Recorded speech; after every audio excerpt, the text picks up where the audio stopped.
1 லட்சம் மரங்கள் இலக்காக 3233 மரக்கன்றுகள் நடும் நிகழ்வில் இணையுங்கள். Rotarian doctor K. சீனிவாசன் அழைக்கிறார். அண்ணாமலை அவர்களுடைய விலகல் சம்பந்தமாக தற்போதைய பாஜக மாநில தலைவர் நயினார் நாகேந்திரன் அவர்களும் செய்தியாளர்களிடம் பேசியிருக்கிறார். இதை பார்த்துடலாம்.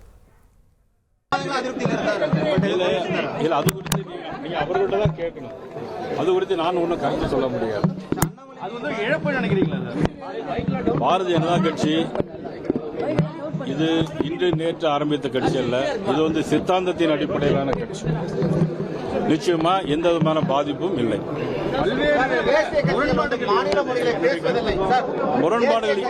மாநில மொழியில பேசுவதில்லை அப்படின்னு சொல்லி குற்றச்சாட்டு முன் வச்சிருக்காரு. தங்குள்ள மக்கள் பிரச்சனை பேச முன் வர்றதில்லை குற்றச்சாட்டு முன் வச்சிருக்காரு.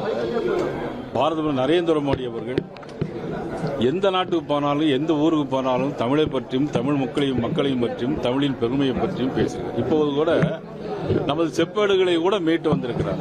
தமிழ் மக்கள் மீது பாரதிய ஜனதா கட்சியும் என்றும் ஒரு அக்கறையோடு செயல்பட்டுக் கொண்டிருக்கிறது.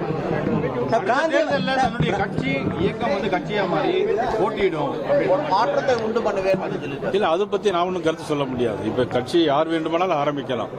ஒரு கட்சி இயக்கம் ஆரம்பிப்பது யார் வேண்டுமானாலும் ஆரம்பிக்கலாம். அது அவருடைய உரிமை. அது ஜனநாயகத்தில் எல்லாருக்கும் உரிமை உண்டு.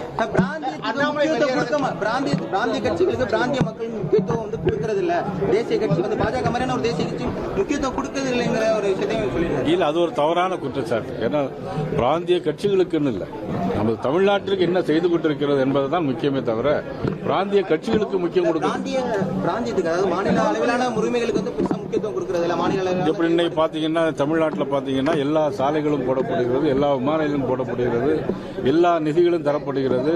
ரேஷன் கடையில் உள்ள எல்லா பொருட்களும் இன்னைக்கு பாரத நரேந்திர மோடி மத்திய அரசு தான் கொடுக்கிறார்.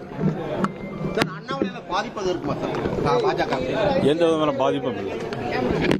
1 லட்சம் மரங்கள் இலக்காக 3233 மரக்கன்றுகள் நடும் நிகழ்வில் இணையுங்கள். Rotarian doctor K. சீனிவாசன் அழைக்கிறார்.